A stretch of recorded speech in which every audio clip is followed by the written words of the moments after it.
আমার পিছনের এই যে বহুতলটা দেখতে পাচ্ছেন, এই বহুতলের ছবিটা আমি আগে রণদীপকে বলবো দেখানোর জন্য। এই বহুতলে 3 তলার ও 4 তলার মধ্যে দুটো ফ্ল্যাট রয়েছে স্বরূপ বিশ্বাস ও অরূপ বিশ্বাসের। তবে এই দুই ফ্ল্যাটের মধ্যে একটি ফ্ল্যাট কিন্তু ভাঙা সম্পন্ন হয়েছে এবং আরেকটি ফ্ল্যাট ভাঙা যায়নি, অর্থাৎ দরজা ভাঙা যায়নি। এবং যে কথাটি আপনাদেরকে বলছিলাম যে স্বরূপ বিশ্বাস প্রাক্তন ক্রীড়ামন্ত্রী অরূপ বিশ্বাসের ভাইয়ের এই যে শাহপুর কলোনির যে বহুতল, সেই বহুতলের মধ্যে দুটো যে ফ্ল্যাট, সেই দুটো ফ্ল্যাটের মধ্যেই কিন্তু স্বরূপ বিশ্বাসকে সাথে করে একেবারে আলিপুর পুলিশের তরফ থেকে পুলিশ আধিকারিকরা এবং কেন্দ্রীয় বাহিনীরা আজ একেবারে 12:30 নাগাদ এই ফ্ল্যাটে কিন্তু আসেন এবং তারপরে তদন্ত শুরু হয়। প্রায় 4 ঘন্টা ধরে এই ফ্ল্যাটে কিন্তু তদন্ত শুরু হয় এবং তার পাশাপাশি বহুতলে যে দুটো ফ্ল্যাট রয়েছে সেই দুটি ফ্ল্যাটের মধ্যে একটি ফ্ল্যাটের দরজা ভাঙা সম্পূর্ণ হয়েছে, কিন্তু আরেকটি ফ্ল্যাট, সেই ফ্ল্যাটের ভিতরে আরও একটি রহস্যময় দরজা অর্থাৎ একটি ঘর দেখা গিয়েছে এবং সেই ঘরের দরজা লক করা পসিবল হয়নি, কারণ সেটা ডিজিটাল লক ছিল। স্বরূপ বিশ্বাসের বাড়িতে এলেন কি করতে? লোক দেখেছে কাজের জন্য, কি কাজে এসেছিলেন? লক খোলার জন্য। লক খোলার জন্য? কোন ফ্লোরে? স্বরূপ বিশ্বাসের কোন ফ্লোরে গেছিলেন ফ্ল্যাটে? তা বলতাম দোতলা তিনতলা হবে। 3 তলায় গিয়েছিলেন। ভাঙে নিয়ে গেলে এটা কি মেন দরজা ছিল না অন্য কোনো দরজা? ভিতরে ভিতরে ঘরের ভিতরে কোনো একটা দরজা, আর সেই দরজা ভাঙার কাজে গেছিলেন, মানে খোলার কাজে। সেই চাবি তৈরি করে দিল? না, আমি কাজ করিনি। আপনি কাজ করেননি? তা খুললো কিভাবে? অন্য লোককে দিয়ে? বুঝতে পারছি না, আমাকে বলবে।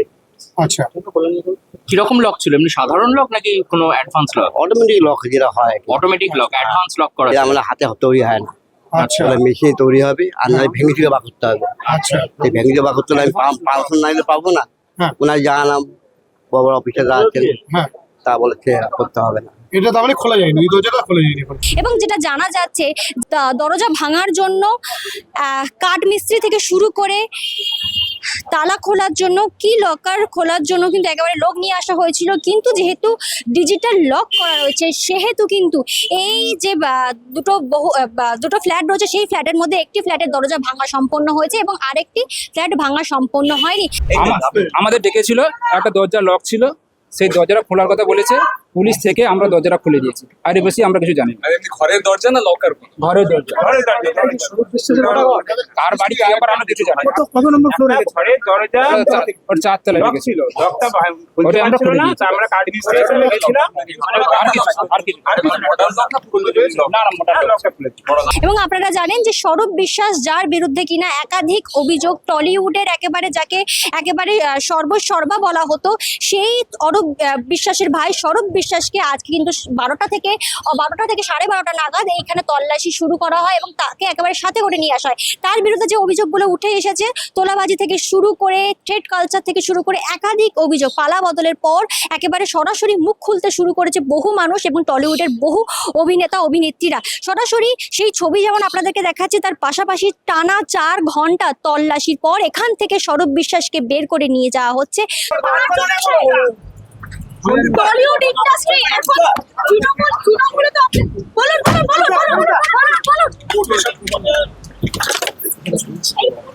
কলকাতা পুলিশের তরফ থেকে কিন্তু স্বরূপ বিশ্বাসকে ইতিমধ্যে তার যে ফ্ল্যাট, সেই নিউ আলিপুর ফ্ল্যাট থেকে কিন্তু ইতিমধ্যে নিয়ে যাওয়া হচ্ছে। রীতিমতো স্বরূপ বিশ্বাসকে কিন্তু ইতিমধ্যে কলকাতা পুলিশের আধিকারিকরা তার যে ফ্ল্যাট আলিপুরে সেখান থেকে বের করে নিয়ে গিয়েছে এবং যতটুকু জানা গিয়েছে, অর্থাৎ স্বরূপ বিশ্বাসের যে ফ্ল্যাট, সেই ফ্ল্যাটের মধ্যে আরও একটি ঘরের সন্ধান পাওয়া গিয়েছে এবং সেই রহস্যময় ঘরের তালা কিন্তু খোলা যায়নি। কাঠমিস্ত্রি সহ তালা ভাঙার জন্য কিন্তু একাধিক লোককে নিয়ে আসা হয়েছিল।